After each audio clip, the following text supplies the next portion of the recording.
Ampasamana-tongotra sy ny valom-babena tsy manam-paharoa. Ampasamana-tongotra dia toerana tsy maintsy lalovana raha hakan-tsiro mandidy na ampefiny ianao.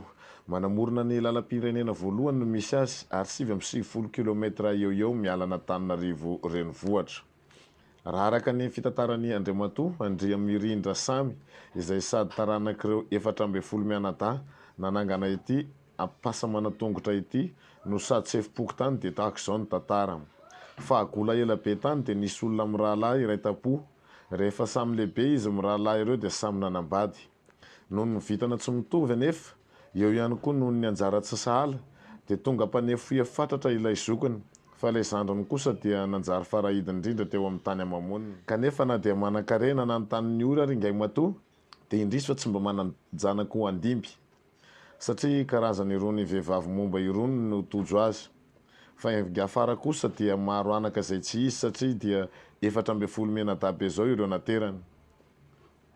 Hita taratra fa tena nisy tsy ny fifankahazoana tanteraka teo amin'ireto fianakaviana ireto satria raha mba mitaraina any Ambohijatovo i Faralahy dia latsa sy adroadro no azony.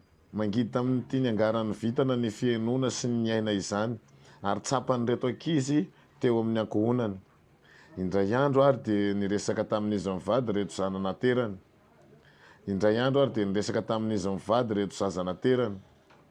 Rikaky sy neny eo, na dia manitra fa diranova aza ianareo, na mitafy vorokitsay aza, ka nanomponareo olona namelomana anay. Rehefa lehibe zay dia anao valom-babena izay ampitolagagany maro ho anareo. Noho ny ndaosiny fahafatesana izy mivady reto, taty aoriana dia nanangana an'izy 4 mianadahy fasana ary noho ny fisian'ny fasana io na tonga ilay anaran'ny tanàna hoe Ampasamana-tongotra. Fa ilay matoa kosa rehefa maty dia lasa tsoin'ny olona hoe fasambaziba amin'ny fasany. Raha araka ny filazany Andriamatoa Samy ihany dia fasan'ny mpiaramonina aminy io fasana iray tsy misy tongony io, fa ny fasan'ilay lamatoa dia natao nalavirina manodidina 1 kilometra eo miala amin'io fasana misy tongotra io. Nisaotra ny ministra Lalatiana Rakotondrazafy ity filohan'ny fokontany ity satria izy no nanajary ity toerana mitahiry ny asan'ny razana ity.